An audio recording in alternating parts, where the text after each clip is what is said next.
Hi, this is Sonia from B2I Healthcare. In the fourth video of the series about local code systems, I would like to demonstrate how to import and export. When you start out, your local code system view is empty. You can either click this icon to create a new local code system. It also works when you click this link here. Or if you already have local codes in an Excel file, you might want to use the import feature.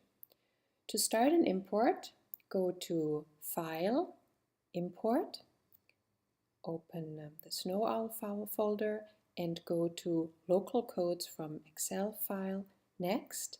And now you can browse for your import file. And then there are three different options for import. You can either clear the existing local code systems. This overwrites the existing content with imported content. You can also use this option when importing for the first time, but this clears everything that's in the local code systems view and you start out from scratch. If you already have some content that you don't want to delete, you would use the merge option. This adds new content to existing data without removing or changing existing content. So for example, if you have a local code system, it would add codes to this local code system, or you could add a completely new local code system to the existing content. The third option is something that you would use if you wanted to import a new version of your local code system and you want to update the existing content, for example, by adding, modifying, or removing codes. Existing content that is not part of the import is kept and not changed. We will use the first option here. And since you're about to overwrite the entire data, there's a warning just to make sure. And after the import, we're presented with a summary. We can see what kind of component was imported. For example, we imported two local code systems. These are the files for the local code systems. And this here are all the local codes that we imported. You can see the code ID and the term for the code. And clicking on one of those items displays additional information down here. For example, we can see the main properties of the local code system. For example, what metadata were imported.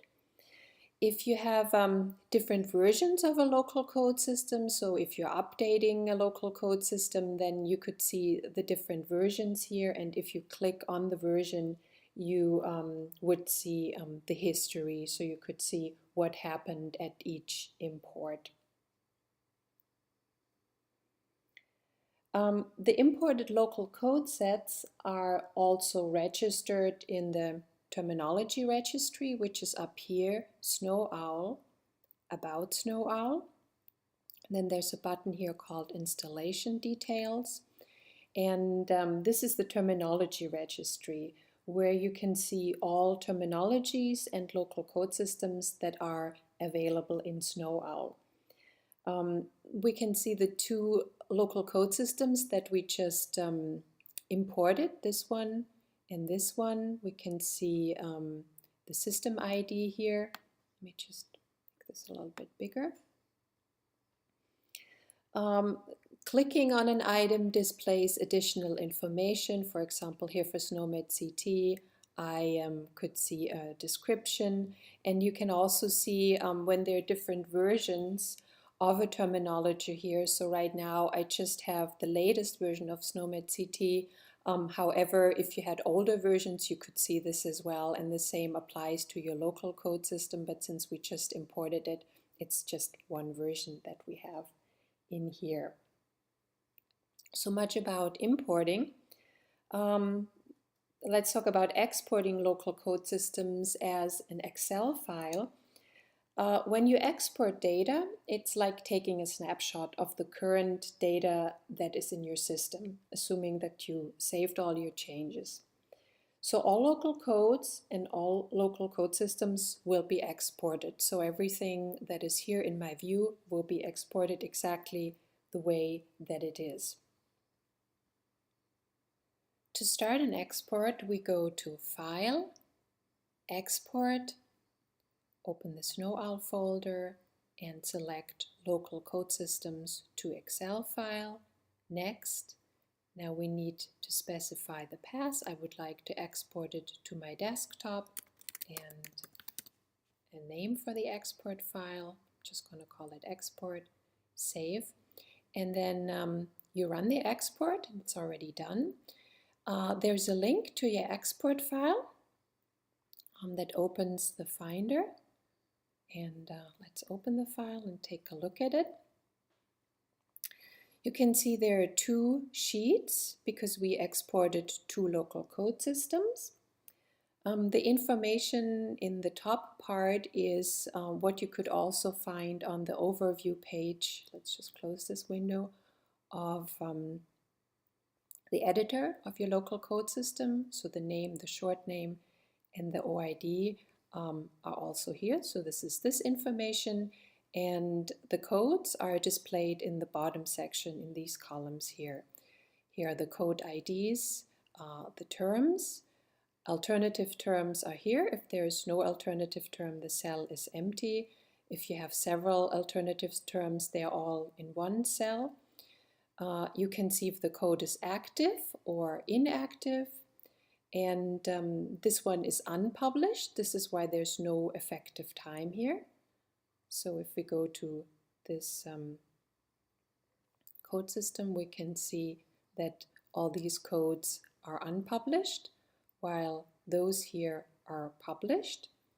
And since they're published, we have an effective time here in this column. So you can see if a code system is published or unpublished.